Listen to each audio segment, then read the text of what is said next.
Life is precious but fragile. I was enjoying myself and I was having a great time. I enjoy my family. I enjoy life, and we were living. But sometimes things become unexpected. Everyone has their ups and downs, and things always can be better. Things can always be worse. But sometimes life gets really hard, and you need to embrace the unknown and find hope in what you can. I faced a brain tumor this summer. Um, and that video didn't show it very well, but it was definitely very hard for our family. Um, we did not have the easiest of time with it. Um, you know, I have been working on trying to make this channel a hobby, and now I'm out of work. I am having a lot of trouble functioning. So I wanted to thank anyone who is going to join here and um, watch this channel. I had to take a new approach to how I'm making videos. So what we're going to do here is I'm going to make these videos live, and it's very hard for me to edit a video now. So I'm going to make these videos and then post them regular, and then when I can, I'll go back and I'll add a little bit more. So I wanted to get into my story today. This is a very tough journey. As far as I can tell, everything looks like it's good on the feed here. So we'll get into it. Let's see here. One quick second here. Okay. So I wanted to go over what happened and what the story was.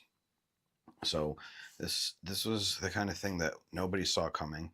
I didn't expect it at all, and honestly, it wasn't something that we were ready for.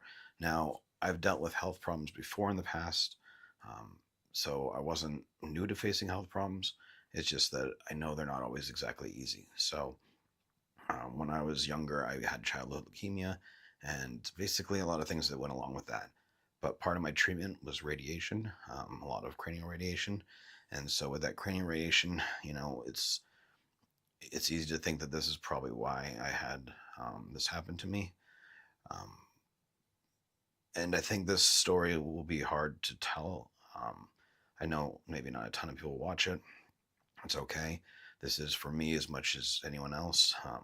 I'm trying to get things started here again, or is trying to get things started with making a channel again. And this video, for family, friends, anyone like that, this will be valuable. I hope. I do hope it gives some hope to people and some thought about what you can do if you are in a situation like this. Your friends and family are going to be immensely helpful. But let's get into what exactly happened. So, um, I wasn't feeling great.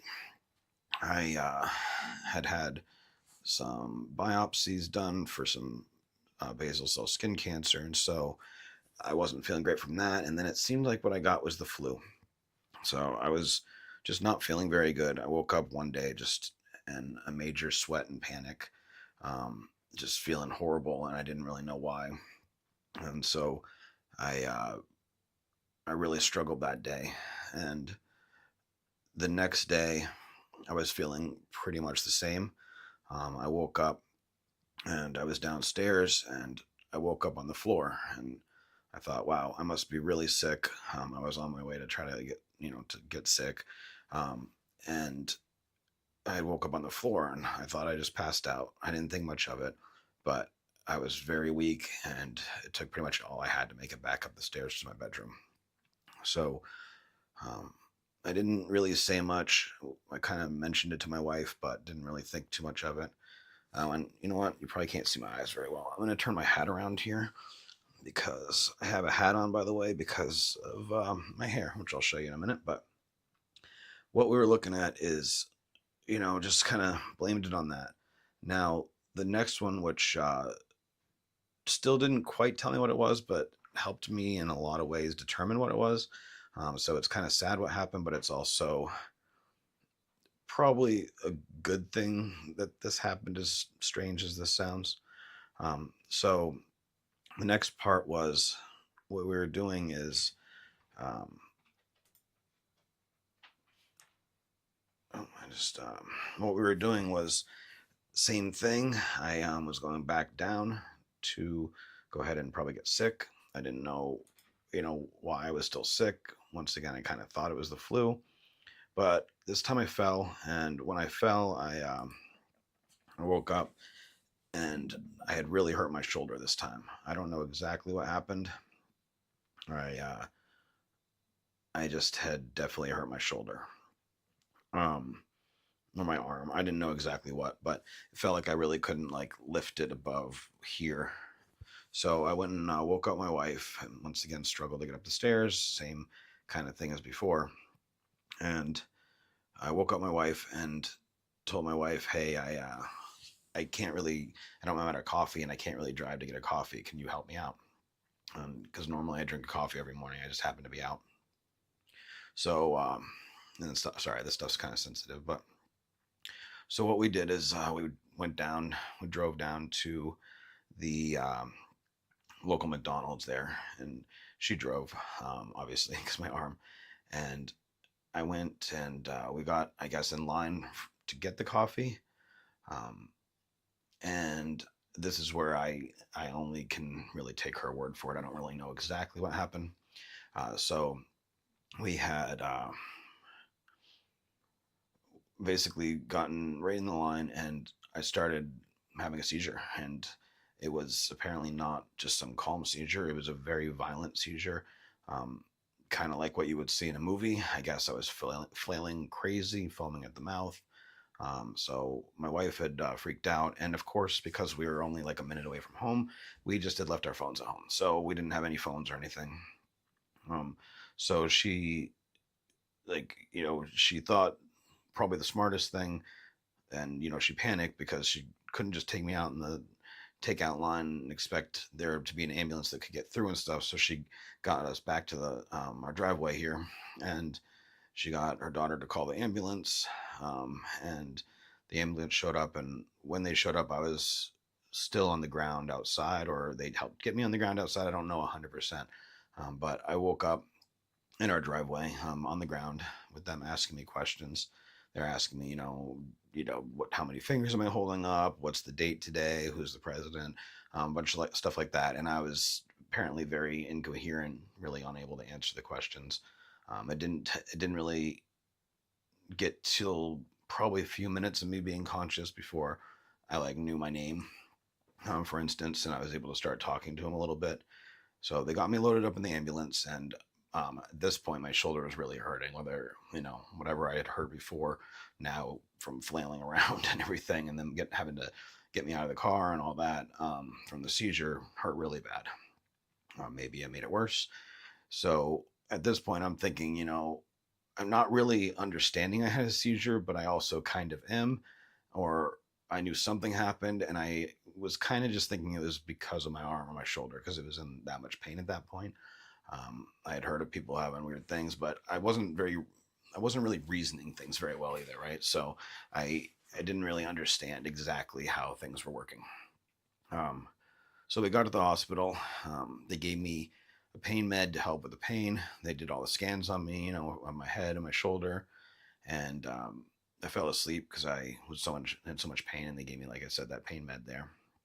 And what we did is we woke up, or I woke up, and my wife was there with me, and we were just kind of in there by ourselves, wondering what was happening. The doctors came in, and then I'm like, "Hey, doc, what's going on? Is my arm or shoulder messed up?" And he was like, "No, that's fine," and didn't really get into it. It seemed like they didn't really find anything there. I'm like, "That's strange. Maybe it was a muscle or something." But then he goes, "But we need to talk about the massive brain tumor in your head. How long have you known about that?" And I'm like, "What are you talking about?" And like, I think you have the wrong guy. I'm thinking there's no way he's got the right guy. Um, I'm here for my shoulder doc, like my arm.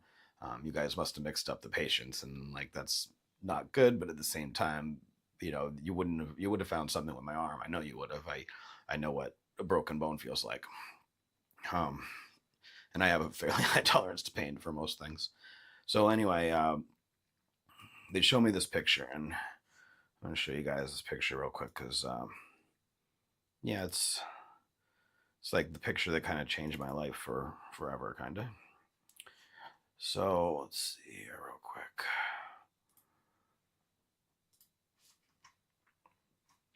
Sorry, this live stuff is hard for me. I had my wife help me set up a lot of this so I could um, get this going for you guys.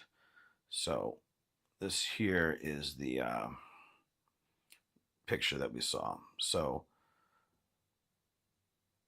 yeah, you should be seeing that. Okay, so this is the first one we saw. This is from the scan, and this is what they gave us. And you know, this is a lot. Like seeing how big this was, it was pretty nuts, and a lot of things rushed through my head. I honestly didn't think I was going to make it. I've had cancer before, like I mentioned, and with me being sick like that, I thought this was probably cancer too, and it's a tumor. It's pretty big.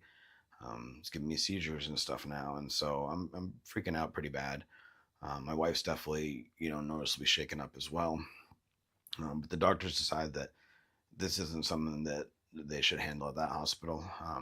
Yeah, they have some surgeons there that can do this stuff, but this is a little bit bigger than I think they want to handle. So they load me up in another ambulance, and we go to Portland, which is Portland, Maine. It's a little bit bigger hospital, and honestly, once you guys hear, I got really lucky there as far as like who I was with surgeons and everything.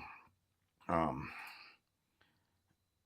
but anyway, so we get there, and they do a ton more scans, and these scans are all similar but a little bit more detailed. And they do the oh, I'm sorry, my brain struggles a little bit for all of this. um, I don't know if I have it in my notes. It might be the CAT scan. I forget which one's which. I'm sorry. There's a couple different scans they did on me, but they did the X-rays and CAT scans and all this stuff. This was one of the more advanced ones, and so we did this scan, and they they found similar things, but also some worse things here. So what they found was this here, and so this one was tough because this shows it even bigger, really. So we had this large one here, and then it also had a second one kind of attached to it. So we're dealing with there's another layer of it. So as you can see, you kind of go through the layers. So the bigger tumor was a little tiny bit lower, um, and then this one's a little tiny bit higher, but they are still connected. So it ends up being two tumors.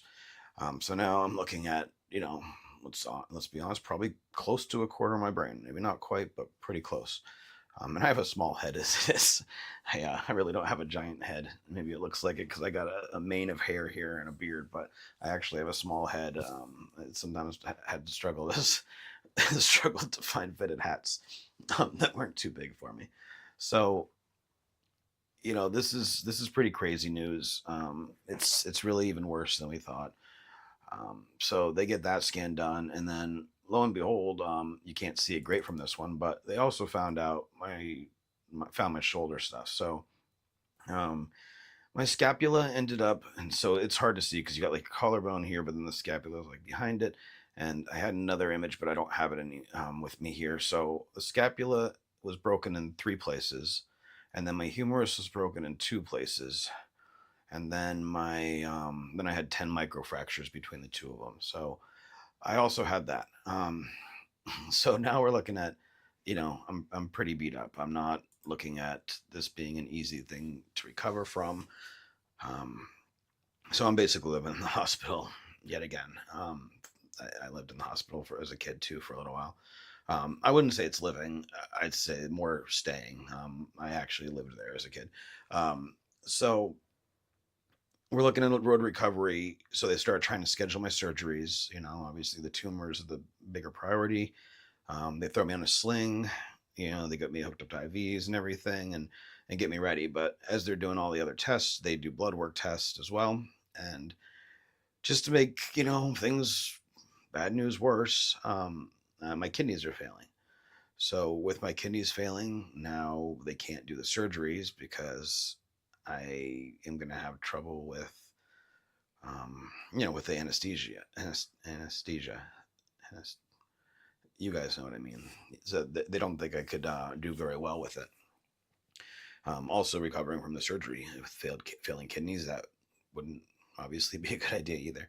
So we have to put that off so that my kidneys will heal. So we spend the next probably about 2 weeks or so. I say we. I spend the next 2 weeks or so in the hospital, but my wife is literally coming down every single day after work and getting our daughter ready and fed and all this stuff.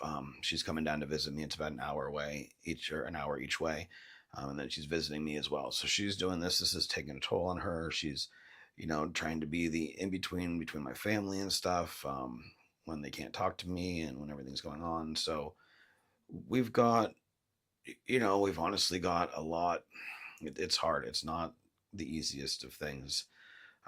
So what happens is she has a stroke, and this is not the news we need. This is pretty harsh, and luckily, she recovered fairly quick, but she still has some lasting effects that mess with her vision a little bit more. And so this is making it pretty hard. She still manages to come see me. I think maybe she missed a day, but I mean, she was my rock. Like, if without her, not only did she like pretty much save my life, that along with strangely having the seizure and breaking my shoulder, because that's what made me go get the coffee, or made her drive me to go get the coffee. Otherwise, I probably would have driven, had a seizure, or we would never would have known that I was having seizures. Um, so between my wife and my coffee and shoulder, that pretty much saved me from having this tumor until it killed me, right? And at least we found out about it. Um, and so we're there, and sorry, I get lost easy. I've got some still effects from this. But they can't schedule stuff. My wife was sick. She's still coming up.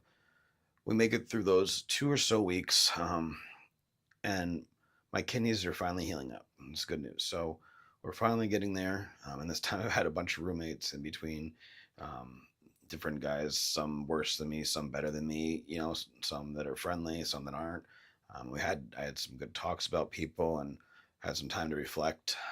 It's not my first time thinking I could have died, so it's not fun for me, but it's also something that sometimes we have to think about. And this is where, hope becomes a big part of it. Without friends and family and, my kids coming to visit me and everything, I don't know if I would have made it through this.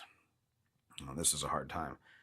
And, the pain meds they had me on had me groggy and out of it and stuff. So it was hard, but at the same time, I was able to think enough.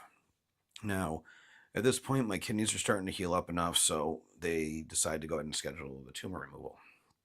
So we go down, and my wife's out there waiting, and she's waiting for about 3 hours before she hears from anybody, which is, about how long normally it would take to get everything going. But there was some delays. And what happens is, so they shave my head, which is kind of hard to see. Oh, it's this side. Kind of hard to see. But they shave my head, and basically my hair is really short here now, whereas it's pretty long. So still wet from taking a shower. But anyway, that's why I'm wearing a hat. So they shave my head, get it all ready, and get me all ready to do the surgery. They put me out, knock me out completely, get me all asleep, so I'm ready for it and whatnot. And then they discover right up here, um, wherever it was there, it's up next to it. I had some biopsies done for some basal cell skin cancer. So my second type of cancer, not as big a deal, but still very annoying. I've been dealing with that since I was 16, kind of all over the place. We get it taken care of, and then a couple of years later, it creeps up. So I have a few spots in my head, and with all this stuff going on, I mean, I think we mentioned it, but they just didn't get taken care of. And so right near the incision spot, one of them got infected, and so they had to stop the surgery, bring me back. My wife thought I was in surgery the whole time. They went out and told her that they canceled it. And so, there's a few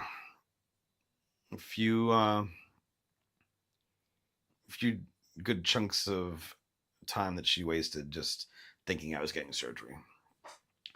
So then we go back up, and they're like, well, it's going to take you more time for that to heal, but you don't necessarily need to be under hospital observation for that.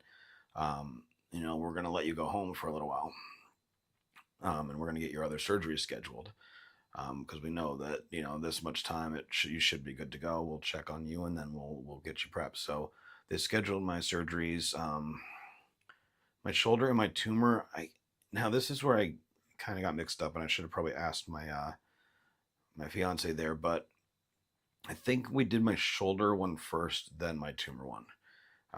But like I said, they let me go home first. So when we went home, I really was like, we still didn't know if this was cancerous. We still didn't know if I would survive.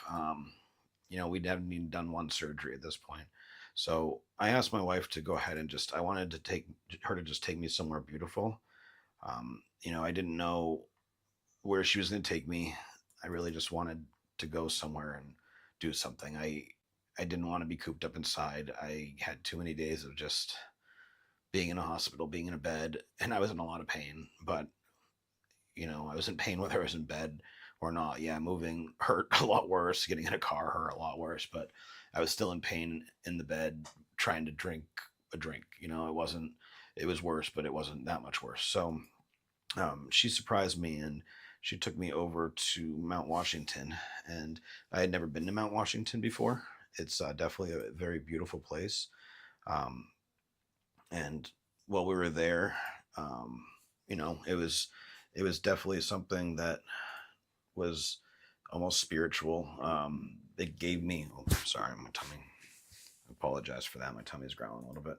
Um, I've got some fun stomach issues after all this, but it was definitely beautiful. I hadn't been there before, and surprising with this, it was a little bit of a drive, but we went up, and you started at the bottom, and we're used to mountains. She's actually from Colorado, and I'm from Arizona, which sounds flat until you live in the Rockies and Flagstaff, and it's definitely not flat. As a matter of fact, I lived at an altitude that was about as high as the top of this mountain. So this is one of the highest mountains around, but out west it was basically where I lived. So the interesting thing is, as you go up a mountain, it has different temperament climates essentially. You start out with like a lot of trees and everything, down lower, and you can see me wearing my sling. At this point, I haven't had either surgery. Um, I'm pretty miserable, but I'm trying to enjoy life. I'm thinking this could be my last time, not necessarily outside, but it's something pretty like this. I don't know what's going to happen next, right? I just want good thoughts before all the surgeries. And then, kind of as you go up, it gets a little bit more sparse vegetation. I don't remember the climate, each of the zones, but they had labels and everything. But it's really pretty up there. It starts to just get just really nice, but it was getting windy and starting to get colder as you go up. Of course, we brought coats, but apparently it was really warm down at the bottom, and we brought stuff to be warmer at top, but apparently we're not quite prepared enough. This was still okay right about here. This is so fragile alpine zone, and keep in mind it's summer, so this is all open. It's quite a toll on your car getting up, but not nearly as bad as the toll on your car going down. So getting up, it's a windy road. It's definitely not for the inexperienced. My wife drove it, and so even though she's a good driver, I was still nervous because I'm used to driving. But it's windy, and it's like fairly narrow, um, and going down, it's a lot of braking. So they have several spots where it's highly suggested you pull off and cool down your brakes. And trust me, it's highly suggested you pull off and cool down your brakes as you're going down. But going up, not too bad. Sorry, a couple doubles here sometimes. But as we went up, it changes to this very rocky, more sparse area, and then the fog started rolling in. So the fog was pretty intense. It got so nuts up here by the time you got to the top that you couldn't see much. But then we got to the top, and yeah, like there's a sign there, tells you, how far up you are and everything. They got the markers. This is about as high as you can go, the tip top house. And then there's the summit sign. And so we made it all the way up there, and gorgeous views, and I was just so blown away that it was easy enough for me to be, even though I was in pain and have this tumor in my head, to at least momentarily kind of forget about it and just enjoy life again. Um, Obviously, we had to try hard to enjoy things. I had to be a little goofy, but um, it was well worth it, and I'm definitely glad that she brought me up there. So as we kind of go from that, then I went back and I got my surgeries. The first one, like I said, I believe it was my shoulder. And so when I got my shoulder, I, I got put under. It wasn't exactly fun once again, but they took care of me. Now, some of the stuff now, I might have mentioned, I put this marked as for only people over 18. If you want to review this with your kids, that's perfectly fine. But there will be a couple of things of medical imagery in here. This is not something that should be like too bad, but I will show just like two pictures of like where the scar was after the incision. And of course, these couple x rays. I probably should have mentioned that earlier, but that's why I did make sure I marked it as 18. I try to make stuff that I want parents to watch if they feel like watching it with their kids. It's not that I discourage that, but I want to make sure that they're the ones watching it. It is mostly content for them. Um, but like I said, some of these stories can be inspiring or real for kids, maybe more like high school kids or something that you want to watch them with or talk to them about. Um, so just something to kind of keep in mind. I will show a couple medical images now if you are squeamish. I think they're pretty mild, but also my sensitivity to medical images, because of my experience in hospitals and all that, um, it might be less than yours. So I say that as I have this up on the screen, but this was the shoulder. So not as bad as, some people's stuff. So throughout this whole thing, I'm trying to think, it could be worse. Um, but this only shows part of it. But basically, they use this plate to secure my shoulder, um, and no cast or anything because of the way that everything was. It's my scapula, and so like when my humerus being broken, they couldn't put a cast on my shoulder to try to heal my humerus or keep it in place, because then the scapula wouldn't have healed. So I really just had a sling and then this chunk of titanium screws. He used some wire and stuff, and they held that together. I had a surgeon that, from everyone I talked to, including my physical therapist, was definitely a good surgeon. So they did a good job, and I certainly apologize for that. I do not have backup internet. That is something I cannot afford right now. So I certainly apologize for that outage. I hope I didn't lose anyone during that. As I make this into a real video, I'll obviously cut that out. But for those watching it live or watching the live recording, yeah, complete internet outage. I'm connected to our backup Wi-Fi, so I may not be streaming as well. Honestly, that was an interesting one and kind of made me forget where I left off. But I'm pretty sure I was just finishing up with my shoulder, and so with my shoulder, we were done with that, and it was time to move on.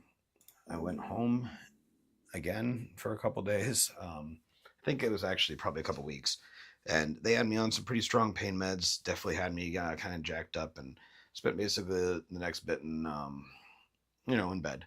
I don't think I went out much. Maybe went to the store once or twice, but definitely didn't do a lot. So recovery time was not fun. But then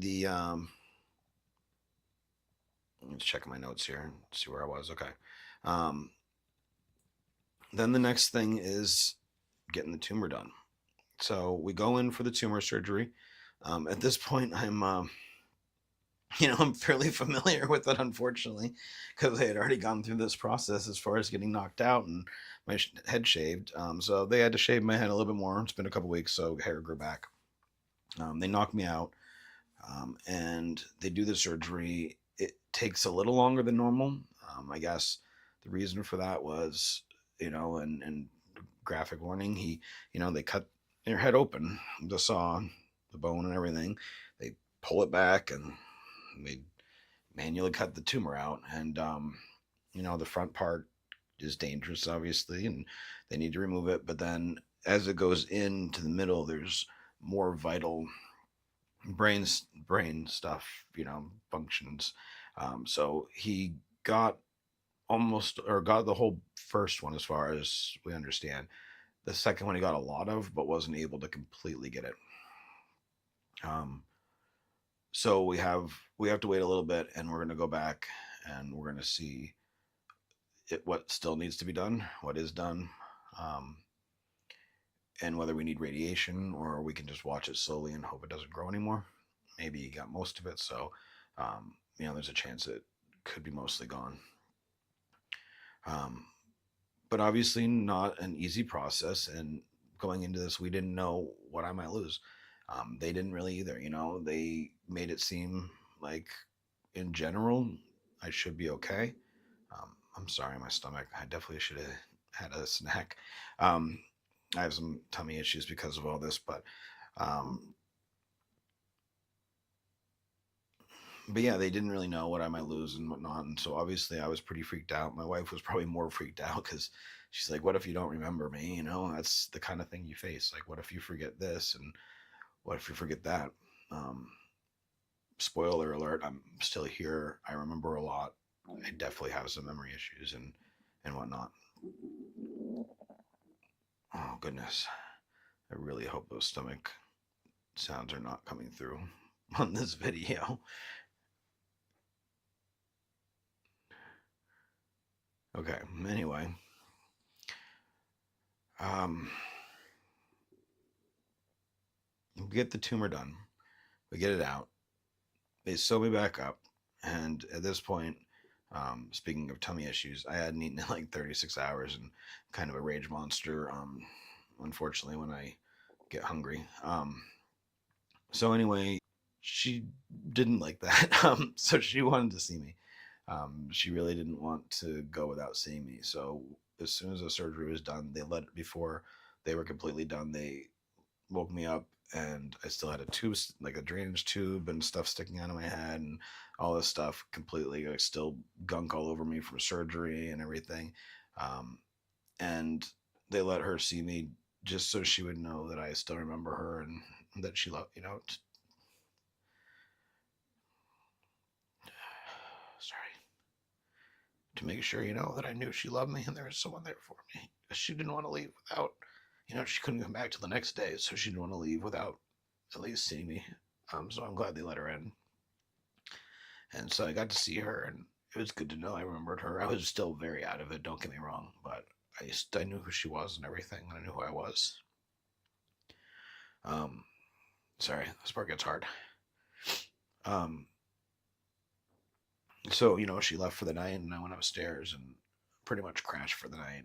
I struggled, definitely. Woke up a lot. Um, was very confused and stuff still. But other than the worst headache you could ever imagine, it doesn't you don't really get pain on the inside of your head. You get skin pain, um, but you don't feel the wound. But what you do feel, which is probably one of the most unnerving, just horrible things, is you feel like the plates, because there's 5 titanium plates in my head, and you feel like those plates are like moving around. And it's very unnerving. So anything like straining, even to use the restroom, anything like that, they don't want you to do coughing or sneezing. Any of that could disrupt the scar, um, cause you to have a plate kind of pop out.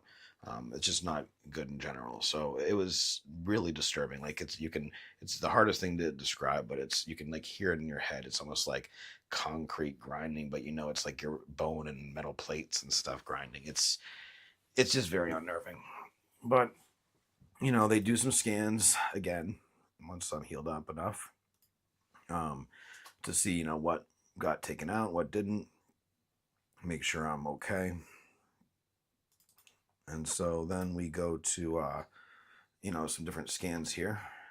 And so that's not the best one, but as you can see, the portion of my brain that's missing is almost an entire quarter of it, where they had to take that chunk out. Um, and so then he went towards the middle too. So it was a significant piece of my brain that was gone. Um, it's not necessarily that I use that part of my brain, but it disrupts because that was all tumor. It smushed the rest of my brain, I guess. At least that's my understanding. Smushed it there and there. Maybe it takes over some of it. I don't know, but it definitely affected me. Because of it, I've got some memory issues, lots of vision issues, which I've been addressing.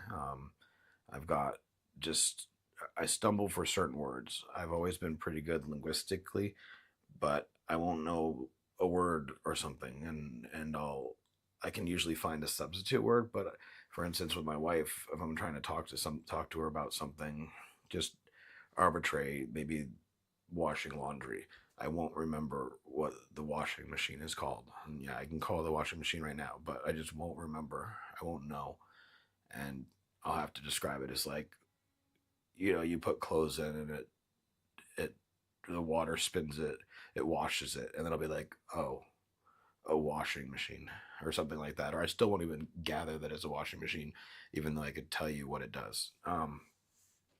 So it's a very weird feeling. I'll just miss words. I didn't used to stutter and stumble very much. I I tend to stutter a little bit more, especially when I'm either nervous or upset. Um, and that stuttering was what happened, what I felt like, and what I sounded like before I had the seizure. So obviously, we get really worried about that when it happens. Definitely not something that we're looking forward to dealing with long term. But so far, I haven't had another seizure as far as we know. So once again, they went from that to that. So the recovery process is tough. But honestly, I was in and out of the hospital quicker than I thought. So we were getting towards Fourth of July weekend, and I think it was this decision had to been made after me being there for the mandatory. I want to think 72 hours, maybe it was longer than that. I don't remember. It was a little less than a week. I think they had to make a decision as to keep me or uh, or send me home. And with Fourth of July weekend coming up, that meant I'd be there Fourth of July and 5th of July, and then maybe even 6th of July because of the way that staffing was. And so they didn't, because of the way they'd have to have admissions release me, and the timing of the way it landed and with the way the Sunday was. I don't remember exactly all the details, but it looked like I would maybe have to spend another 3 days. So we, worked with the doctors, and they thought as long as, I pretty much stayed home, only went local places and rested a lot, and I'd be okay. So they sent me home. Seemed like the right decision, and it still seems like it probably was. I guess this next part could have happened to anyone. Um, but we went home, and then I wanted to at least do something, so we decided to go out to breakfast on the 4th of July. Like I at least I was obviously supposed to remain in bed, and I was remaining in bed. But at this point, I'd been in and out of bed for the month, and trying very hard to stay there, but getting very cooped up and stuff. And so I just wanted to see some people. So we went to breakfast with some friends, and I was doing okay. They said I was doing really well. Obviously, very out of it, very much still stumbling and not really able to keep myself up. Needing to get help, walking places, and just very dizzy and stuff, and struggling for conversation. But I was alive, and I was there, and I was able to talk to people. Like it wasn't like I was completely gone. So I was pretty grateful. Then things were felt okay, but then like by the next day, something weird happened, and I started to like swell up. So we talked to the doctors, and I guess this is kind of normal. Once again, a kind of disturbing image here because you got my shaved head with my scar, but then you can see my eyes kind of start to swell. And then that's in the beginning. And then it wasn't too long before I was looking like that, and this. And I think that might be the worst. And so I basically couldn't see out of this eye. And actually, I feel like I got one more. I don't see it here. They got even worse than this. But basically, I spent the next like 3 days like that. Um, so that was certainly not my idea of fun. Um, it was definitely difficult, and I was really worried. Now, we don't know if my vision was already worse because of this, or before this, or if this actually caused more vision issues. But it definitely was stressful. You know, you could see that it was like definitely a lot of swelling and a couple days like that. So if it kept getting worse, though, they said I would have had to go, into them or the hospital, and then the swelling started going down. So I started feeling better again, and not great, but going down. Here we are. We're looking at, it's been, let's see, six. We're looking at almost 9 months so far, and I I basically can't use the computer for more than an hour. I can't read more than maybe 10 pages in a book at a time. These things exhaust me. But the recovery started, and it's definitely slow. I couldn't do anything until the end of October because they wanted to make sure that my head had healed up. So I couldn't even start my rehab of my arm. So basically, my arm was healing that whole time too, and really painful. But after that, in October, we started to know what would be the problems remaining, what wouldn't be problems remaining. A lot of my speech started to come back better. It's still not good, but at least I don't have quite as many problems as I did. So we know I still need to work on that, but it wasn't like the priority. My vision seems to be one of the biggest problems and priorities that we had to work on, but obviously my shoulder was still there in the way. So I had to do physical therapy for that. I'm pretty good. I got most of my movement back. It still hurts. There's still a plate there. So, like at certain places, it clicks, or feels weird. The weather makes it hurt. But for the most part, I've got most of my movement still a little sore, gets stiff, and probably like half my strength. I still need to keep working on strength, maybe a little more than half, but still working on it. But in general, the shoulder is as good as could be expected. It's not healing really any worse than anyone else's. Um, the tumor, as I kind of showed you guys, we don't know how much is left, but as far as the scar goes, I can barely even see it. The hair is starting to grow back, but it's definitely still short there. So, thus the reason for the hat. I can kind of do a comb over to cover it up, but I don't go out in public because a lot of the time with it, I mean, I do go out in public. I don't really go out in public like that because a lot of the time it will just straight up mohawk. And with it not centered, it is a weird spot for a mohawk, and kind of makes me, I'm not gonna lie, it makes me a little self conscious. It's not something you like to have to tell everybody that you had a tumor all the time, even though I'm telling you guys on YouTube, I guess. So, um, you know, it's definitely one of those ones that, okay, that's still going. For a minute, I worried there that it wasn't working. Okay. Um, but, it started healing, and time goes by.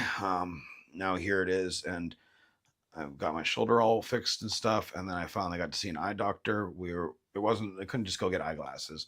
I had to see, I think it's called a neuro-ophthalmologist, because they have to do a lot of tests to see not just my vision, but my focusing and like what's going on. So we went and did those testing, and it turns out I got about a 4 inches, I think, or four. I think I can't remember exactly. I'm sorry, but I basically am off to the left by a pretty significant amount. So like when they do the centering, and then I have really weird focus in one of my other eyes, where it keeps losing focus, goes back, loses focus, almost like if I sat there doing this with a camera. That's what that eye does, and then it also does it this direction. So it will like constantly go and drift, but then also go in and out. This eye is much worse than it used to be. I basically used to have what I consider above perfect vision. Um, as I age, I'm sure my vision was going to get worse, so maybe these would have been needed. But I also have some crazy light sensitivity. So a big part of why I'm trying to do these live is my light sensitivity alone is enough that when I try to jump into the edit page in DaVinci Resolve or the color page, I literally can't look at the color page. Like the information, the circles, I don't know what it is. Certain lights. So like I can handle black lights, but then some black lights basically drop me. We were at Meow Wolf, which is probably pushing what I should have done, not to lie, visually, but we went to Meow Wolf, for instance, and I was able to handle most of it. Even the strobe lights, which I was really worried about. I was like, oh, maybe I should close my eyes for these. But we got into one room, and whatever it was about those black lights, like the frequency or something, it literally dropped me. Like I had to like lean on my wife and have her basically carry me out of that room. There's some like specifically like LED tail lights that are really bright that obviously bug some people anyway, but some of those affect me really hard, really harshly. Um, what else we got? Um, I don't know, just a lot of vision issues, but it got me some blue tinted glasses. I'm trying to get used to them with these ones, and then I got some reading glasses that are plain. I've been using those less than I'd like because that transition's awkward. Like I still have that area that my vision is still better, but then the shift makes it worse, and I see double, but then it's still more clear of I don't know, whatever it is. And then I got these ones that work better for distance, but for some things like right here I should have the shorter one. So that's pretty much normal people glasses issue, I guess. It's still new to me, so I'm not going to lie. It's definitely something that I'm getting used to still. But I'm doing now vision therapy, so it's definitely a weird one. It seems very simple, the tasks that she gives me, but when you start to actually do them, goodness, it wears out your eyes. You think all day looking at things, you adjusting, vision and focusing and all that would be enough to wear you out too, which it does, driving or being in the car. But as soon as you have things like objects that you're specifically moving your head to or not moving your head to, or doing focused distances with like your thumb, or have this like string with balls on it, which I know sounds really weird, but you basically do different focus points on it and move it around. It's actually really taxing and it wears me out. I already struggled to basically keep more than I don't know, more than something like till 2 or 3 before I almost drop and get tired. I have been trying not to take those naps so that I sleep better, but obviously I struggle to sleep too. I get lots of headaches, maybe get 4 hours of sleep at a time, and my stomach's upset a bunch from all this. It's not done great to my mental health, but as I always try to keep looking at it, it could be worse. I'm still here. I'm still able to talk to you. Um, I think a big part of that is any kind of friends and family you might ever have. If they step up or they can be there for you, it's it's so huge. So one thing to think about is if you need that or want that, try to reciprocate. Make sure you're there for your friends and family. It's amazing what one person can do. My family was there and visiting, but if it wasn't, and like they sent some help and food and things like that. Even meals are an amazing thing. You get a few meals, and it just reduces so much stress for other people. It helps us. We get something good to eat, but then my wife didn't have to cook. It gives her free time to catch up on something else that she fell behind. But if it wasn't for her, I don't know if I would have made it through this. So sometimes all it takes is just one person there for support, one person there to save somebody else. Um, and so just keep that in mind. It's life is important and it's important to live. I think I already had that perspective. That's part of why both of us facing health challenges before, we've been trying to do as much as possible. On this channel, we want to take you guys through our journeys as well as try to give tips and tricks when we can. We're not complete experts, but both my kids are grown up now. We still got a 13-year-old that we're raising, so you can learn with us. Try not to make some of the same mistakes we've made, and we're there just to give tips and stuff. Not every parenting style is going to be the same, and not every parent is going to be able to take tips from this. This was less about a parenting video today. This is more about my journey, and an excuse why I haven't been around, but also an attempt to get some live streaming going, and an attempt to come back. If I can come back from this and I can get this kind of content to work for me, this is a lot less wear and tear. My wife could help me set it up, get the information I need to be able to share with you guys. I don't have to look at screens and stuff for more than a few minutes at a time. And this will help rehab me to be able to hopefully at some point go back to do the job again. to be able to handle looking at screens all day and be able to, you know, not get frustrated and confused doing this. So she's helping me make baby steps. I don't think I could have set this stuff up without her either. This kind of thing would have taken me, you know, an hour in the past, but we're looking at a week with me trying to help explain what I need to do to her and teach her, you know, the best I can without really knowing or showing her how to do it. You know, like telling her how I would have learned it or whatnot and stuff. So, um, you know, life's important. It's important to kind of schedule things to look forward to. We've got some stuff to look forward to. We've got to do quite a bit since I, you know, because we've been really pushing ourselves since I healed up and things we had obligations to do. So we had a really rough summer, obviously, last year. Maybe we're overdoing it, but we're trying to make up for it now. But my healing process is still slow. You know, I can do things that are enjoyable and I can enjoy them, but I do feel less intelligent. I feel somewhat.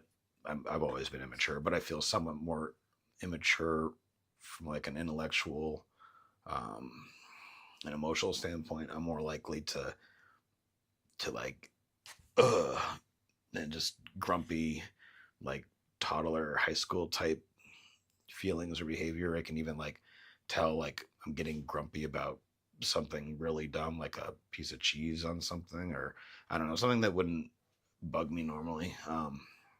It's just things like that that are hard to deal with. I think that one of the worst parts is I'm aware of them. I'm aware that I used to be capable of this. I'm aware that I should be able to do this. I'm aware that my brain even knows that, um, because I can understand it. The good thing is it makes it something I can work on. The hard thing is sitting there watching yourself not be able to be yourself. Um, I'm a big part of who I was still, but I'm not who I was. So, anyway, sorry. Don't like to be so emotional with it, but it's obviously a tough subject. I apologize for my internet going out randomly in the middle of this. This was not the kind of stream that I wanted to be my first live stream. I wanted to make sure I got this information out there, but I wasn't planning on having this internet just drop out randomly in the middle of this. I will hopefully be able to pull this together and put it into a cohesive video, but that may take time. That's part of why I wanted to get this going.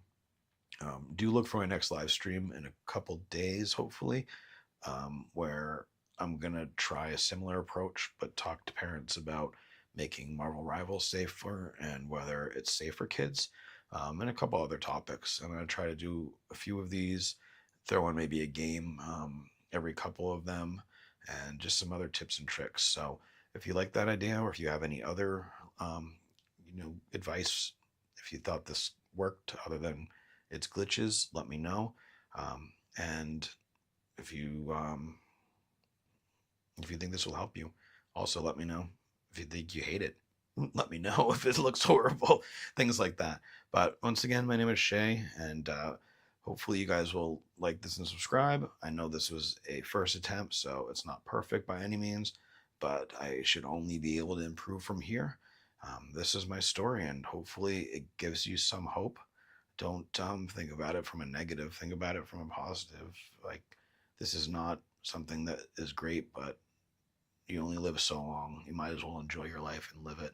If nothing else, hopefully this message of what, can happen is enough to let other people know not only maybe you can relate, things can always be worse.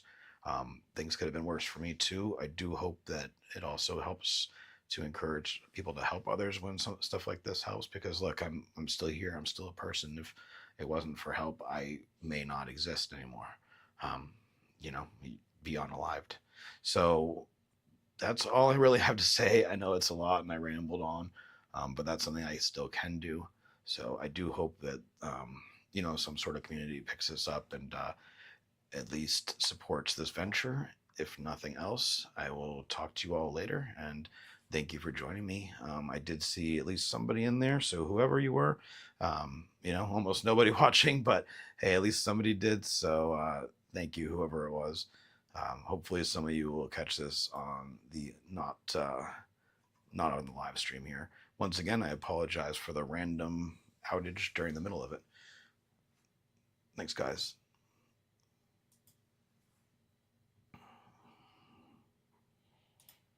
Oh, what's it doing? Okay, well, I was almost out of there.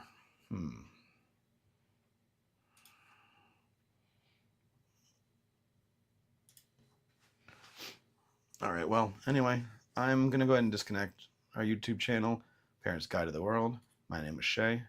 Hope you guys have a great rest of your